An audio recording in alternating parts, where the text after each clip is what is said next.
So, hallo. Hallo. Jetzt schnell hier. Zack. Ach. Quick. Quick ist für mich eigentlich diese Trinkdinger, ne? Dieses Quick, oder hieß das Quench? Quench hieß das, ne? Glaube ich. Offensichtlich ist dieselbe Assoziation. Quick, Quench, Quirr. Egal. Quick Decisions. Mhm. Bla bla. Ich spreche das jetzt nicht nach. Nein. Ach so. Oh, ja. Warum nicht? Wir Gamer müssen immer schnell sein. Schnell an der Tastatur, schnelle Reflexe und immer Updates ziehen. Immer aktuell, immer zack, zack, muss alles laufen, sonst läuft nix. Das wäre schön. Ja, Update irgendwann direkt dann, während man aufnimmt, zum Beispiel so ein Windows-Update. Nein, das ist nicht gemeint. Es ist gemeint, dass wir Gamer sind immer auf der Überholspur und haben keine Zeit zum Bluten. Muss immer alles schnell gehen. Schnelle Entscheidungen, schnell zack, zack, sonst ist doch so, ne, oder? Ja. Fragt man Speedrunner. Ja, es gibt Leute, die sind da extrem ungeduldig. Oh.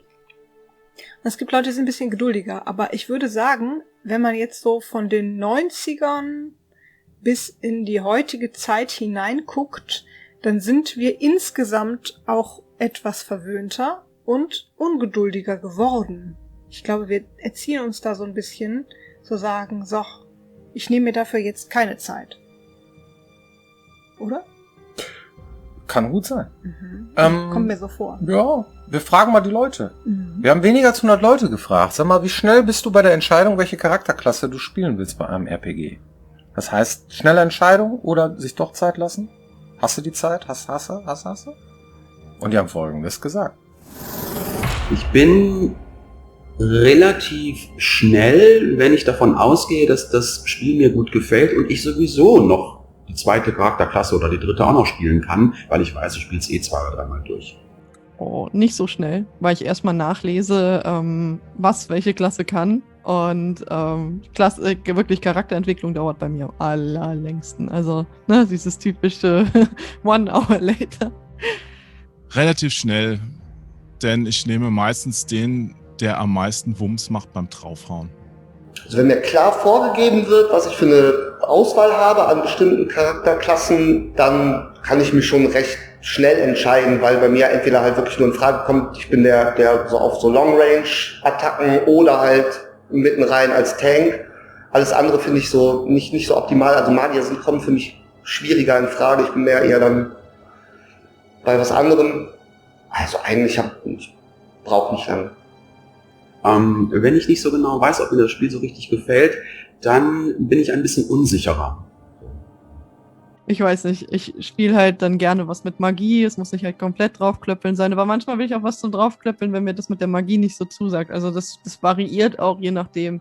Relativ schnell, weil ich relativ häufig eigentlich immer wieder bei dem Damage-Dealer lande. Ich möchte eigentlich immer die Klasse haben, die sehr flexibel in der Bewegung ist und sehr viel Schaden austeilt.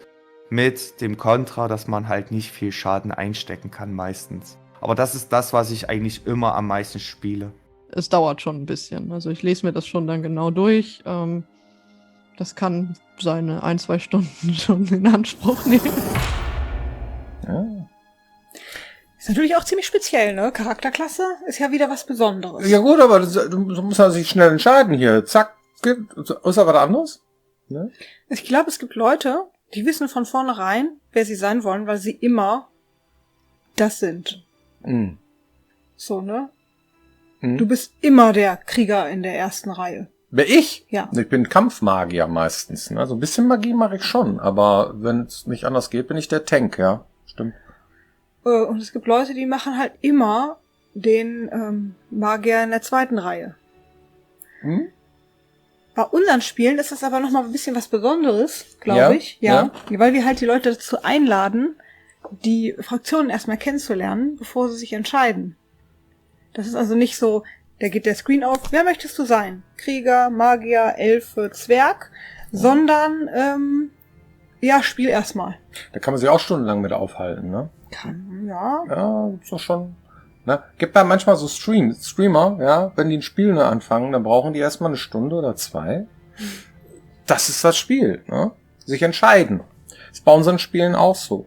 Ne? Wenn man exploitet, wenn man jetzt ewig braucht, um irgendwie eine Gilde festzulegen oder so, generell bei unseren Spielen, egal welche, ja, gibt es meistens Menschen, die das ausreizen bis zum Ende und gar keine schnelle Entscheidung treffen wollen, weil die wollen doch erstmal irgendwie kennenlernen. Ich glaube, das ist sogar die Mehrheit. Das ist die Mehrheit, glaube ich auch. So, ne? Das heißt, wir müssen erstmal irgendwie alles vorstellen und irgendwie alles machen und tun, damit das am Ende des Tages auch irgendwie Anklang findet bei euch. Das heißt, wir müssen schon so ein bisschen Werbung machen.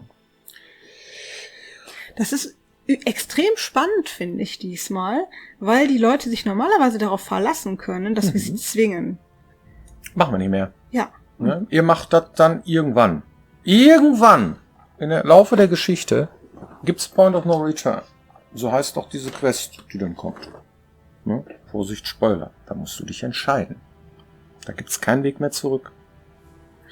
Und das ist eine Geschichte, die ich jetzt nicht in allen Einzelheiten spoilere, aber... Nämlich gar nicht. Nämlich gar nicht. Du musst dich entscheiden. Ja. Du musst dich irgendwann entscheiden. Bleibst du gildenlos oder gehst du den Weg oder änderst du nochmal deine Karriere? Weil du kannst dich nämlich auch nochmal einmal umentscheiden im Spiel, welcher Gilde du beitrittst. Und das ist eine Sache, wir sind sehr gespannt, was dabei rauskommt, wie die Menschen das annehmen oder auch nicht.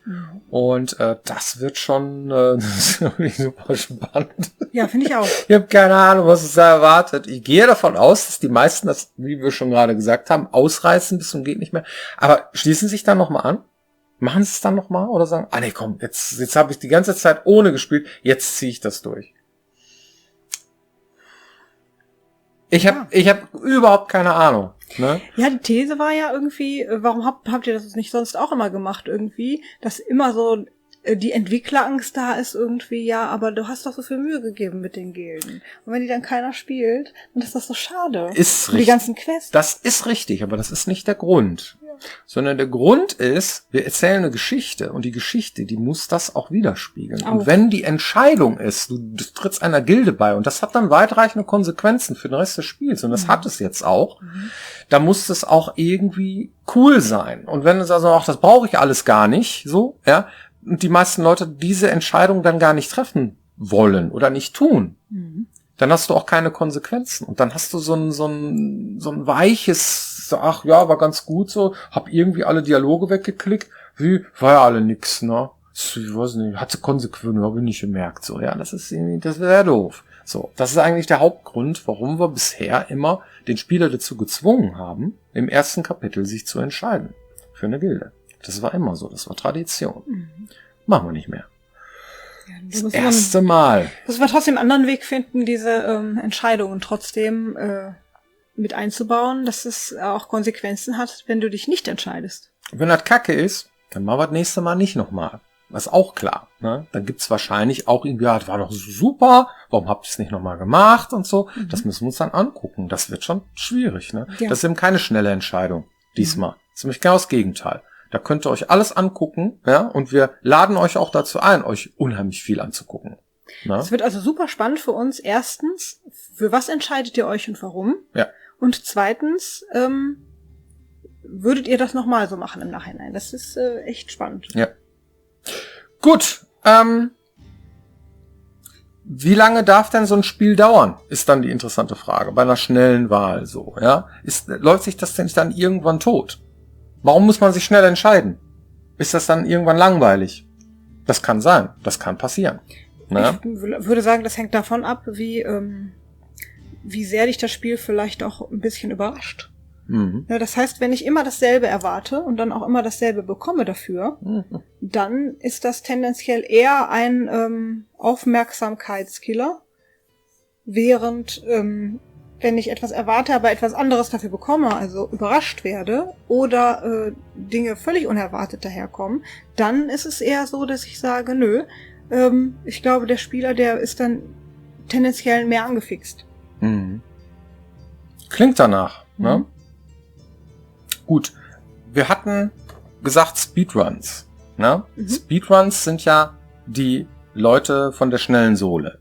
Schon. So, ne? Das heißt, die machen möglichst quick, sehr schnell sich entscheiden. Ne? Hier, zack, bumm, Gilde, fertig, bumm, raus. 7 Minuten Elex durchgespielt. Was ist die kürzeste Gilde? Was ist die kürzeste Gilde? So, zack, bumm, ne? Und das funktioniert tatsächlich. Ich glaube wirklich 7 Minuten oder sowas, ne? Oder? Kommt doch an welches Spiel, ja. Ja. Ne, aber bei Elex war es nicht tatsächlich irgendwie. Es war auf jeden Fall nicht sehr lang. Ne? Viertelstunde oder so, maximal. Ja, meine letzte Information war auch eine Viertelstunde. Ja. Aber es gibt halt auch 2 Möglichkeiten. Einmal, du nutzt Glitches aus oder du spielst es wirklich, wie es gemeint ist und findest den schnellsten Weg. Und das unterscheidet sich nochmal und ich bin nicht ganz up to date, glaube ich. Also, theoretisch. Ist auf jeden Fall schnell. So. Achten wir darauf. Ist uns das unangenehm? Nein. Wir finden das interessant, wie das gemacht ist, so, ja. Dass man es tatsächlich kann. Dass man, wenn man weiß, das finde ich total faszinierend. Die meisten Spieler, nein, fast alle Spieler sehen diesen Weg gar nicht. So, ja. Und, das ist natürlich so eine Sache, die ist da nicht wichtig, wirklich, so für uns als Entwickler. Für uns ist eher wichtig, beschäftigen wir den Spieler so, dass es für ihn interessant ist. So, das ist das Vorrangigste bei der ganzen Geschichte. Und Speedruns sind so Dinger, die sind einfach nur, ja, faszinierend. Das ist wie ein Sport, kann man sagen. So, ne? So empfinden wir das auch. Und aber extra dafür was einbauen oder weglassen, tun wir auch nicht. Nee. Ja? Das ist überhaupt nicht in unserem Fokus. Das wäre auch gemogelt irgendwie. Das ist richtig. Ja, die meisten sind Exploit-Spieler tatsächlich. In jeder Ecke gucken, alles irgendwie mal gespielt haben, alles erlebt haben und so weiter. Wir haben ja auch viel eingebaut und darum bauen wir auch so viel ein. Wenn ihr nicht so spielen würdet, ne, dann würden wir das auch nicht machen.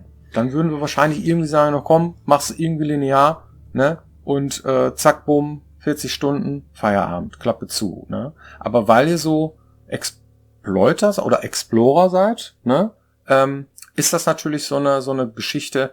Da macht das auch Spaß, weil wir dann auch wirklich sehen, wie ihr in jede Ecke guckt und ob da noch ein Feuerlöscher steht oder was auch immer in der Ecke. Das ist spannend. Beim Community-Fragen suchen, wenn ich mir die ganzen Kommentare durchgelesen habe, da ist mehrmals aufgefallen, dass Leute das Spiel damals, als es auf den Markt kam, angefangen haben und dann sehr recht schnell keine Lust mehr hatten und dass sie dann irgendwann gedacht haben, so jetzt innerhalb der Marketingphase von Elex 2, ach, gucke ich mir das nochmal an und die spielen es dann jetzt teilweise zum 3. Mal durch. Weil die dann erst angefixt wurden von irgendwas. Das finde ich auch extrem spannend. Ne? Warum jetzt? Warum damals nicht? Was hat gefehlt? Was ist die richtige Phase? Und ja, das finde ich auch super spannend. Es gibt halt immer so, das geht mir aber auch so, ich brauche diese Stimmung. Eine Stimmung für Western gibt es gibt eine Stimmung für Science Fiction. Momentan gucke ich Deep Space Nine zu Ende, da bin ich im Wohnzimmer Science Fiction unterwegs, so. The Expanse habe ich durchgeguckt, soweit wie es mir möglich war. Das ist großartig. Das Science Fiction ist jetzt so momentan das Ding, ja. Und da würde auch ein Science Fiction Spiel zu passen, so, ne? Das ist einfach so.